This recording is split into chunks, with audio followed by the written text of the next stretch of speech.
ದರ್ಶನ್ ಸ್ನೇಹಿತರಿಂದಲೇ ದರ್ಶನ್ ಗ್ಯಾಂಗಿಗೆ ಕಂಟಕ. ಸ್ನೇಹಿತರಿಂದಲೇ ದರ್ಶನ್ ಗ್ಯಾಂಗ್ಗೆ ಕಾದಿದೆಯಾ ಸಂಕಷ್ಟ? ಅನುಮಾನ ಮೂಡಿಸಿದ ನಟ ಚಿಕ್ಕಣ್ಣ ಮತ್ತು ದರ್ಶನ್ ಭೇಟಿ. ಚಿಕ್ಕಣ್ಣ, ಯಶಸ್ ಸೂರ್ಯ ಸೇರಿದಂತೆ 7 ಮಂದಿಯಿಂದ ಪೊಲೀಸರು ಹೇಳಿಕೆ ತಗೊಂಡಿದ್ದಾರೆ. ದರ್ಶನ್ ಸ್ನೇಹಿತರಿಂದ 164 ಅಡಿಯಲ್ಲಿ ಹೇಳಿಕೆ ದಾಖಲಾಗಿದೆ.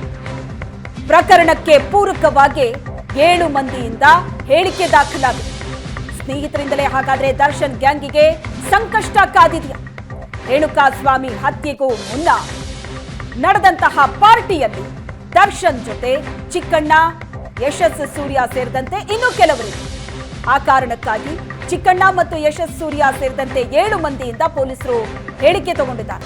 164 ಅಡಿಯಲ್ಲಿ ಹೇಳಿಕೆ ದಾಖಲಾಗಿದೆ.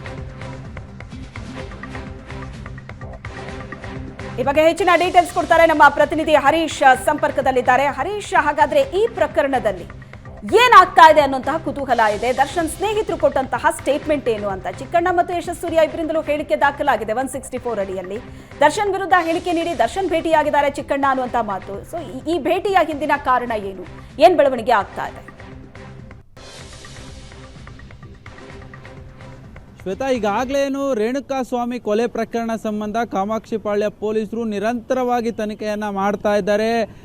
ನಿನ್ನೆಯಷ್ಟೇ ಆರೋಪಿಗಳಿಗೆ ಮತ್ತೆ ನ್ಯಾಯಾಂಗ ಬಂಧನ ವಿಸ್ತರಣೆ ಆಗಿತ್ತು. ಇದರ ನಡುವೆ ಇದೀಗ ಸಾಕಷ್ಟು ಕುತೂಹಲ ವಿಚಾರಗಳು ನಡೀತಾ ಇರುವಂಥದ್ದು. ಪ್ರಮುಖವಾಗಿ ಈ ದರ್ಶನ್ ಅಂಡ್ ಗ್ಯಾಂಗ್ನ ಆರೋಪಿಗಳು ಏನಿದ್ದಾರೆ, ಆ ಆರೋಪಿಗಳ ಪೈಕಿ 7 ಮಂದಿ ಸ್ನೇಹಿತರು, ಅಂದರೆ ಈ ಆರೋಪಿಗಳ 7 ಮಂದಿ ಸ್ನೇಹಿತರುಗಳೇ ಈ ಒಂದು ಪ್ರಕರಣಕ್ಕೆ ಸಾಕ್ಷಿಗಳಾಗಿರುವಂಥದ್ದು. ಅದರಲ್ಲೂ ಪ್ರಮುಖವಾಗಿ ಇಲ್ಲಿ ತನಕ ಕಾಮಾಕ್ಷಿಪಾಳ್ಯ ಪೊಲೀಸರ ಒಂದು ಮಾಹಿತಿ ಪ್ರಕಾರ ದರ್ಶನ್ ವಿರುದ್ಧವಾಗಿ ತನಿಖೆಗೆ ಪೂರಕವಾಗಿ ಒಂದು ಸಾಕ್ಷಿ ಅಂದರೆ 164 ಅಡಿಯಲ್ಲಿ CRPC 164 ಅಡಿಯಲ್ಲಿ ನ್ಯಾಯಾಲಯದಲ್ಲಿ ಹೇಳಿಕೆಯನ್ನು ದಾಖಲು ಮಾಡಿಕೊಳ್ಳಲಾಗಿದೆ. ಅಂದರೆ ದರ್ಶನ್ಗೆ ವಿರುದ್ಧವಾಗಿ ಅವರ ಡಿ ಗ್ಯಾಂಗ್ನ ಸ್ನೇಹಿತರಿಂದಲೇ ಈ ಒಂದು ರೀತಿಯಾದಂತಹ ವಿರುದ್ಧವಾದಂಥ ಹೇಳಿಕೆಗಳು ದಾಖಲಾಗಿರುವಂಥದ್ದು. ಇದರ ನಡುವೆ ಸಾಕಷ್ಟು ಬೆಳವಣಿಗೆಗಳು, ಅಂದರೆ ದರ್ಶನ್ ಜೈಲಿಗೆ ಚಿಕ್ಕಣ್ಣ ಅವರ ದರ್ಶನ್ ವಿರುದ್ಧವಾಗಿ ಹೇಳಿಕೆಯನ್ನು ಕೊಟ್ಟಿದ್ದಾರೆ ಅಂತೇಳಿ ಈಗಾಗಲೇ ಕಾಮಾಕ್ಷಿಪಾಳ್ಯ ಪೊಲೀಸ್ ಮೂಲಗಳಿಂದ ಗೊತ್ತಾಗ್ತಾ ಇರುವಂಥದ್ದು. ಈ ನಡುವೆ ಚಿಕ್ಕಣ್ಣ ನಿನ್ನೆ ಅಷ್ಟೇ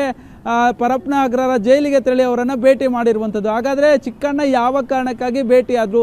ದರ್ಶನ್ ವಿರುದ್ಧವಾಗಿ ಹೇಳಿಕೆಯನ್ನು ಕೊಟ್ಟ ಬಳಿಕವೂ ಯಾವ ಕಾರಣಕ್ಕೆ ಭೇಟಿಯಾದರು? ಅಂದರೆ ಇಲ್ಲಿ ಸ್ಪಷ್ಟವಾಗಿ ಗೊತ್ತಾಗುತ್ತೆ, ದರ್ಶನ್ ಏನಾದರೂ ಚಿಕ್ಕಣ್ಣನ ಪರಪ್ಪನ ಅಗ್ರಹಾರಕ್ಕೆ ಕರೆಸ್ಕೊಂಡ್ರ, ಏನೆಲ್ಲ ಪೊಲೀಸರು ಮಾಹಿತಿಯನ್ನು ಕಲೆ ಹಾಕಿದ್ರು, ನ್ಯಾಯಾಲಯದಲ್ಲಿ ಯಾವ ಹೇಳಿಕೆಯನ್ನು ದಾಖಲು ಮಾಡಿದ್ರು, ಈ ರೀತಿಯಾದ ಒಂದಷ್ಟು ಮಾಹಿತಿಯನ್ನು ದರ್ಶನ್ ಪಡೆದಿದ್ದಾರೆ ಅನ್ನುವಂಥದ್ದು ಸದ್ಯಕ್ಕೆ ಗೊತ್ತಾಗ್ತಾ ಇರುವಂಥ ವಿಚಾರ.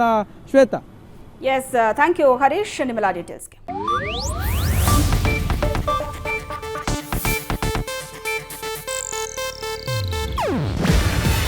ಇದು ಏಷ್ಯಾನೆಟ್ ನ್ಯೂಸ್ ನೆಟ್ವರ್ಕ್ ಪ್ರಸ್ತುತಿ.